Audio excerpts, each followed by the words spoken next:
Bonjour à tous et bienvenue sur Drive Emotion. Au programme aujourd'hui, nous allons essayer un vélo. Quand on partait de bon matin, quand on partait sur les chemins, à bicyclette. Et ouais, en même temps, Drive Emotion, c'est pas forcément que des voitures, on peut faire autre chose du moment que ça roule.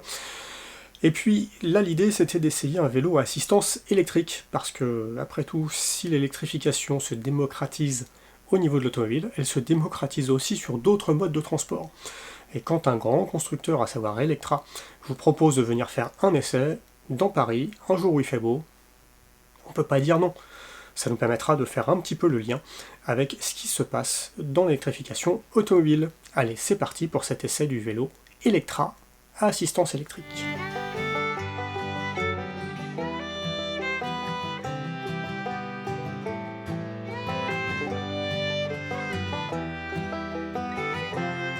Avant de poursuivre plus loin cette vidéo, n'hésitez pas, si elle vous a plu, à lâcher un petit pouce bleu, un petit like, ça fait toujours plaisir. Et puis n'oubliez pas non plus de vous abonner afin de ne rien manquer de l'actualité de la chaîne. Allez, c'est parti pour cet essai. Quitte à essayer un vélo, autant en choisir un au look affirmé. Aussi avions-nous réservé le modèle Navigator Go dans la gamme Attitude, qui nous avait tapé dans l'œil avec son air de mini shopper, au point que nous étions à deux doigts d'enfiler le cuir et les Santiago. Nez à nez avec notre destrier, force est de constater qu'il tient ses promesses. Quelle présence avec son cadre Nautilus Blue mat au dessin recherché, ainsi que des garde-boue affichant leur goût pour le voyage au long cours. Ajoutez-y des poignées, dont une commandant les 5 vitesses, ainsi qu'une selle d'une contrastante teinte liège, et une touche de chrome pour compléter le tout, et l'ensemble fait se retourner les têtes et vous vaudront quelques pouces levés. Les grosses roues de 26 pouces, aidées de conséquents ressorts de selle, promettent un confort qui se montrera tout bonnement exceptionnel tout au long de cet essai. Les matériaux sont au-dessus de tout soupçon, et les finitions très bonnes, avec pour seule fausse note une tête de fourche qui aurait gagné à être un peu plus soignée. Une broutille.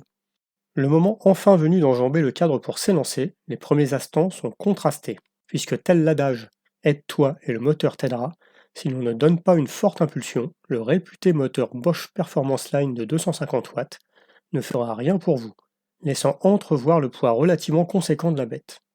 Mais une fois lancé, celui-ci prendra le relais, ne vous imposant qu'un effort minimal pour maintenir une allure suffisante.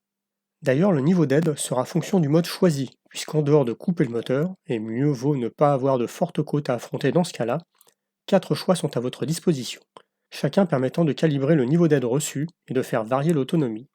Commençons en éco, qui apporte déjà un coup de pouce important tant que ça ne monte pas trop, et stabilisera la vitesse à un petit 20 km/h tout en optimisant sa durée de fonctionnement au maximum, disons environ 90 km. D'ailleurs, la recharge complète est annoncée en 4h30 sur chargeur standard. En appuyant sur le petit bouton situé sur le bloc de commande, peut-être un peu trop simpliste dans ses fonctions, nous basculons en tour, probablement le mode le plus équilibré, avec une aide un peu plus importante, pour une autonomie à peine amputée.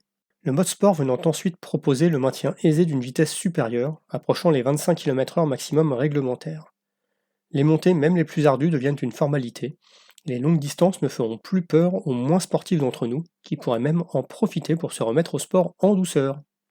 Quant à l'évocateur mode turbo, il n'apporte pas nécessairement beaucoup plus sous nos cieux, étant probablement là pour les pays où la limitation réglementaire est de 32 km/h. Les freins à disque faisant partie de la dotation de série sont particulièrement bienvenus, et surtout très efficaces et faciles à doser, dans une circulation parisienne particulièrement exigeante. Le guidon bien large permet une excellente stabilité et une directivité parfaite, bien qu'il élargisse notablement l'encombrement du vélo, le rendant aussi large que certaines motos. Il faudra évidemment en tenir compte, mais l'habitude vient vite. Reste le prix, 3 499 € TTC pour cette version. C'est conséquent, mais au vu de la technologie embarquée, du design et du charme de l'engin, cela n'apparaît pas complètement délirant, d'autant que de nombreuses aides à l'achat devraient vous permettre d'alléger sensiblement la douloureuse. Pour faire un parallèle avec notre univers automobile, disons que le fonctionnement se rapproche d'un micro-hybride, dans le sens où l'on ne fonctionne jamais en pur électrique, mais avec un coup de pouce bien plus prononcé que sur une voiture, peut-être une voie à explorer pour les constructeurs.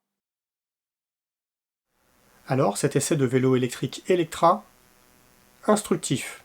Vous l'avez vu, des similitudes avec ce que l'on trouve dans l'automobile, des différences aussi, et là où certains objecteraient que ça fait rajouter une batterie, là où il n'y en avait pas avant, j'aurais tendance à penser que l'utilisation n'est pas la même. Sur de très courtes distances, le vélo classique aura toujours son intérêt. Par contre, sur des distances un petit peu plus longues, là où certains utilisateurs pouvaient utiliser un scooter, une petite moto, ce vélo à assistance électrique pourrait prendre le relais sans aucun souci. Donc plutôt que de rajouter de la batterie là où il n'y en avait pas, j'ai tendance à penser qu'on va mettre plutôt une petite batterie là où il y avait un moteur thermique ou une batterie un peu plus grosse pour un scooter électrique par exemple.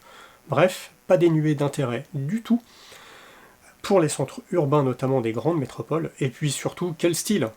Reste le prix, mais comme le disait Audiard, le prix s'oublie, la qualité reste.